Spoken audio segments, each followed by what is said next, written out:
Selamat siang Bu Veronica dan teman-teman. Kami dari kelompok 13 akan mempresentasikan eh, presentasi yang berjudul Selain Bekerja Menjadi Karyawan. Dengan saya sendiri Jesslyn Sindiarta dan teman saya Ronald dan teman saya yang satu lagi Sena Clarencia. Wirausaha adalah sebuah kegiatan usaha atau suatu bisnis mandiri yang setiap sumber daya dan kegiatannya dibebankan kepada pelaku usaha atau wirausahawan, terutama dalam hal membuat produk baru, menentukan bagaimana cara produksi baru, menyusun suatu operasi bisnis dan pemasaran produk, serta mengatur permodalan usaha. Menurut Skumter tahun 1934, entrepreneur adalah seorang yang melakukan kombinasi-kombinasi baru. Saat ini banyak sekali gencar ajakan untuk melakukan wirausaha. Salah satu pemicunya adalah mulai tingginya tingkat persaingan untuk mendapatkan pekerjaan. Pemerintah juga mulai membuka jalan untuk memulai usaha dengan mudah. Bisa dibilang wirausaha adalah salah satu pendorong perekonomian negara. 4 aspek dasar seorang wirausaha. Menurut Hisrich et al. Tahun 2008, yang pertama, terlibat proses penciptaan sesuatu yang baru dan memiliki nilai bagi wirausaha dan audiensnya. Yang kedua, memerlukan waktu dan usaha atau upaya. Yang ketiga, memiliki risiko berupa area keuangan, fisik atau psikologi dan sosial. Yang keempat, memberikan imbalan baik moneter, kepuasan pribadi, dan kebebasan pribadi. Karakteristik wirausahawan. Yang pertama, bertanggung jawab. Yang kedua, menyukai resiko yang tidak terlalu besar. Yang ketiga, meyakini kemampuannya untuk sukses. Yang keempat, menginginkan umpan balik. Yang kelima, memiliki tingkat energi yang tinggi. Yang keenam, memiliki orientasi masa depan. Yang ketujuh, memiliki keterampilan di organisasi. Yang kedelapan, fokus pada kinerja dibandingkan uang. Yang kesembilan, komitmen yang tinggi. Yang kesepuluh, toleransi terhadap ambiguitas. Yang kesebelas, fleksibilitas. Yang kedua belas, memiliki tingkat keulatan yang tinggi. Karakteristik usaha mikro dan kecil. Dari sisi positif, tahan banting, fleksibel, efisien, self or family financing. Dari sisi negatifnya, informal, skala ekonomi rendah, tidak ada standar dan SOP, belum menerapkan prinsip-prinsip manajemen, tidak disiapkan untuk menjadi besar atau tumbuh. Yang terakhir, pengembangannya terbatas. Jenis-jenis wirausaha. Menurut Landau tahun 1982, membuat klasifikasi entrepreneur atas dasar hubungan risiko yang dibawa dengan karakteristik inovasi. Yang pertama, gambler, entrepreneur dengan karakter inovasi yang rendah dan risiko yang besar.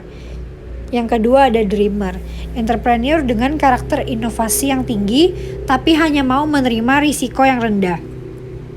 Consolidator, entrepreneur yang hanya bisa menerima risiko yang rendah dan karakter inovasi yang rendah pula. Yang terakhir, entrepreneur, mempunyai karakter inovasi yang tinggi dan mampu menghadapi risiko yang tinggi.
Selanjutnya ada potensi kelemahan kewirausahaan.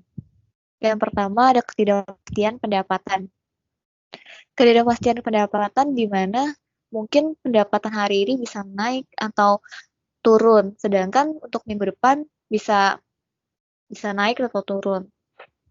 Yang kedua, risiko kehilangan seluruh modal dan investasi, di mana kita bisa memperkirakan modal sekian, ternyata produk yang kita jual tidak sesuai dengan keinginan customer atau pangsa pasar.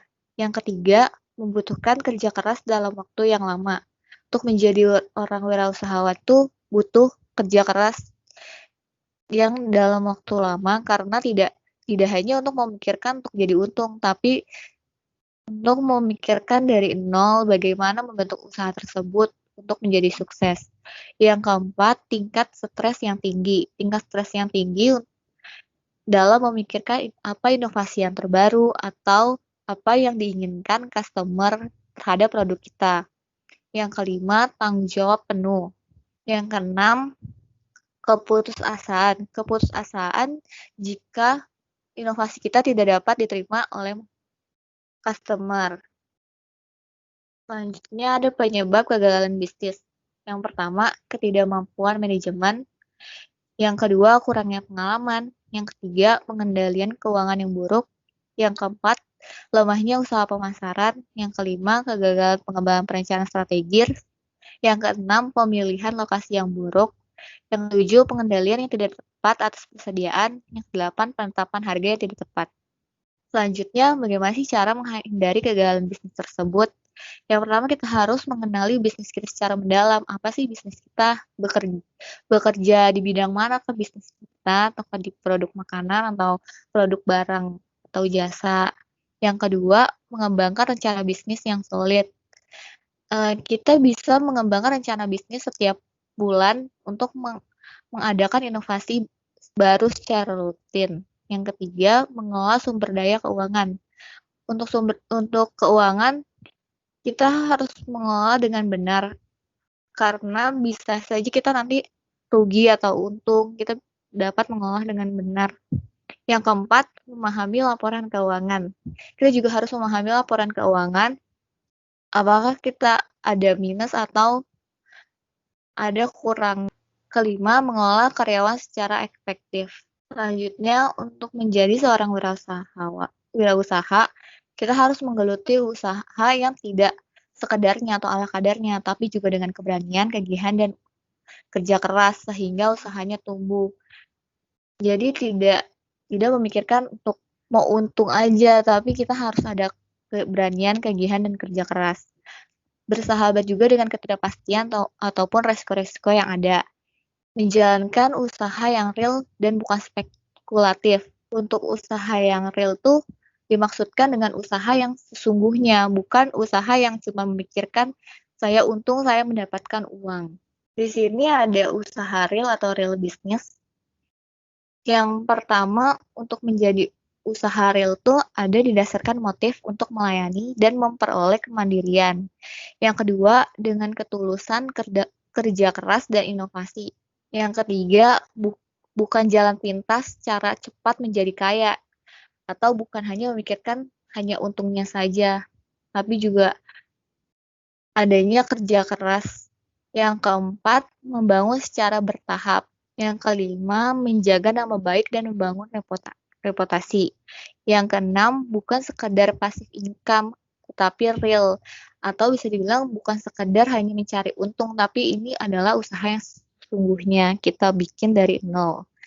Yang ketujuh, pendidikan, persahabatan, spiritualitas sangat penting. Mengapa? Karena kalau tidak ada basic dari wirausahawan, kita akan sulit untuk bagaimana sih membangun usaha tersebut. Selanjutnya ada usaha spekulatif. Yang pertama ada didasarkan motif yang ingin cepat kaya, tidak perlu kerja keras. Yang kedua, mengedepankan cara-cara instan mendapatkan keuntungan. Dan yang ketiga, mendewa-dewakan passive income. Yang keempat, tidak peduli kerugian pihak lain, yang penting saya untung. Yang kelima, barang atau jasa yang diperdagangkan tidak jelas, nilainya tidak masuk akal, ilegal, atau tidak halal. Misalnya seperti kayak barang-barang yang sering dijual di Instagram dengan kayak eh, pemutih langsung putih, yang peninggi langsung tinggi, itu kan barang-barang yang tidak jelas dan kita tidak tahu kandungannya itu seperti apa. Yang keenam, pendidikan dan kehidupan spiritual tidak dianggap penting. Oke, yang selanjutnya itu bersahabat dengan ketidakpastian antara karyawan versus wirausaha.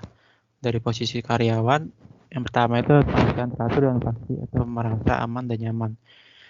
Seorang karyawan memiliki penghasilan yang tetap, di mana setiap karyawan memiliki standar gaji yang ditentukan dalam suatu perusahaan, dan membuat kata ketidakpastian dalam karyawan itu tidak ada. Sedangkan di wirausaha, yang pertama itu penghasilan tidak teratur dan tidak pasti atau tidak merasa aman. Seorang wirausaha memiliki penghasilan yang tidak tetap. Dalam sehari mungkin bisa menghasilkan 10 sampai 12 juta. Tapi belum tentu besoknya seorang memiliki penghasilan yang sama. Yang kedua, bagian karyawan itu peluang menjadi kaya relatif sangat tergantung kemujuran dan karir. Seorang karyawan memiliki peluang untuk menjadi kaya itu sangat tergantung kepada jabatan yang dimilikinya dan kemampuan untuk maju dalam jabatan yang saat ini ditempati. Dari segi wirausaha, seorang wirausaha memiliki peluang kaya lebih besar karena dia yang mengendalikan nasib diri sendiri dan memiliki kebebasan dalam mencapai tujuan hidupnya. Yang ketiga, ada kepastian atau dapat diprediksi dalam banyak hal, termasuk ramalan pertumbuhan kekayaan atau wealth incremental. Kekayaan dalam karyawan dapat diprediksi jabatan ataupun kenaikan gaji yang bisa didapatkan dengan kemampuan yang dimiliki. Sedangkan kalau dalam wirausaha, ketidakpastian dalam pertumbuhan kekayaan sangat tinggi karena seorang wirausaha perlu memikirkan dan tindakan yang akan diambil untuk melangsungkan kehidupannya atas usaha yang ia jalankan. Yang keempat, dalam karyawan berbagai risiko relatif rendah bahkan dapat diramalkan. Seorang karyawan memiliki risiko yang relatif rendah karena seorang karyawan memiliki posisi yang aman dan risiko tersebut dapat diprediksi tergantung bagaimana orang tersebut memberikan tenaganya ke dalam perusahaan. Dalam wirausaha, yang keempat, berbagai risiko tinggi atau risiko keuangan aset bangkrut seperti fisik atau psikologi dan sosial. Seorang wirausaha memiliki risiko yang tinggi dengan bagaimana orang tersebut berpikir di dalam kondisi dan langkah yang diambil. Apakah mampu melanjutkan usahanya atau tidak, dan bisa mengganggu mental psikologis seorang wirausaha di saat tidak mampu menerima kebangkrutan. Yang terakhir, dalam karyawan, menolak ketidakpastian atau risiko, atau butuh rasa aman dan nyaman. Seorang karyawan relatif menolak dalam hal ketidakpastian dan lebih memilih kondisi di mana ia berada di saat aman atau nyaman. Dalam wirausaha, sudah bersahabat dengan ketidakpastian, seperti berani dalam menghadapi risiko atas setiap langkah yang diambil. Ini ada 6 kata kunci menjadi risiko. Kata kunci yang pertama itu berani mengambil risiko. Seorang wirausaha adalah seorang yang mengambil risiko dengan berpikir optimis di depan bahwa hal tersebut pasti bisa dicapai. Tentunya bukan optimis buta, namun sudah dipelajari terlebih dahulu risikonya dan strategi dalam mencapainya. Selanjutnya itu menambah jaringan kenalan banyak orang. Jaringan dan kenalan di sekitar adalah kunci untuk menjaga bisnis Anda tetap berada di permukaan. Ketika seorang wirausaha memiliki orang-orang yang mampu dan mau membantu, mereka akan jadi sumber kekuatan yang luar biasa. Dalam menjalin hubungan baik dengan menyimpan kontak dan dari setiap orang yang ditemui adalah salah satu langkah membentuk jaringan yang kuat. Seperti minta saran dan bantuan mereka dan jaga hubungan baik. Selanjutnya mempelajari fokus Anda. George Shepard, profesor hukum di Emory University, merekomendasikan para pengusaha untuk menjadi pakar di bidangnya. Artinya, ketika sudah memutuskan untuk fokus di suatu bidang, maka kuasailah bidang itu dengan baik. Dengan begitu, kesuksesan akan dengan mudah menyusul seorang wirausaha tersebut. Menjadi seorang pengusaha artinya harus rela menjadi seorang pembelajar seumur hidup. Anda harus membuka telinga untuk saran, mau mendengarkan ide dari orang-orang di sekitar Anda, dan belajar langsung dari orang-orang yang lebih berpengalaman. Selanjutnya itu tidak pernah berhenti belajar. Seorang wirausaha, terutama di bidang dalam memulai bisnis awalnya, tentu menyelesaikan masalah yang ada sembari dengan belajar. Menemukan hal-hal baru akan selalu menjadi sumber ide dan seorang pengusaha harus bisa mendapatkan hal itu setiap harinya. Selanjutnya itu ada fleksibel dan perhatikan kondisi pasar. Fleksibilitas dalam berpikir adalah kualitas kunci bagi pengusaha. Mereka harus bisa merubah pandangan dan strategi berdasarkan situasi yang terjadi. Tidak menutup kemungkinan atau apa yang menjadi minat Anda di awal akan berubah seiring berjalannya waktu, karena pasar bisa berubah dan konsumen mungkin akan berhenti menggunakan jasa wirausaha Anda tersebut. Yang terakhir itu ada kepemimpinan. Seorang pengusaha harus bisa menjadi seorang pemimpin. Kepemimpinan adalah kualitas yang memberikan panduan dan inspirasi bagi mereka yang melihat ke arah Anda. Banyak orang beruntung terlahir dengan kualitas kepemimpinan. Bagi yang lain, merupakan keterampilan yang didapat dari kerja keras dan pengalaman. Bagaimanapun, tidak ada pengusaha berhasil tanpa kualitas kepemimpinan untuk memotivasi orang yang bekerja dengannya, dorong mereka untuk memberikan yang terbaik dan tentukan arah kemana mereka melangkah. Nah, selanjutnya itu ada entrepreneurship mindset. Yang pertama itu ada action oriented. Ini seorang pengusaha fokusnya adalah pada tindakan dan eksekusi, bukan hanya berhenti pada ide saja. Banyak orang terjebak dalam ketakutan dan berhenti hanya pada ide. Alasannya karena mereka belum sempurna nanti atau banyak alasan lainnya. Yang kedua itu berpikir simple. Meskipun dunia telah berubah menjadi sangat kompleks, seorang wirausaha selalu belajar menyederhanakannya. Dan sekalipun berilmu tinggi, mereka bukanlah manusia teknis yang ribet dan mengendaki pekerjaan yang kompleks. Mereka melihat persoalan dengan jernih dan menyelesaikan masalah bertahap satu persatu. Nah, selanjutnya itu adalah selalu mencari peluang baru. Untuk tetap menjaga roda bisnis berjalan dengan lancar, mindset selalu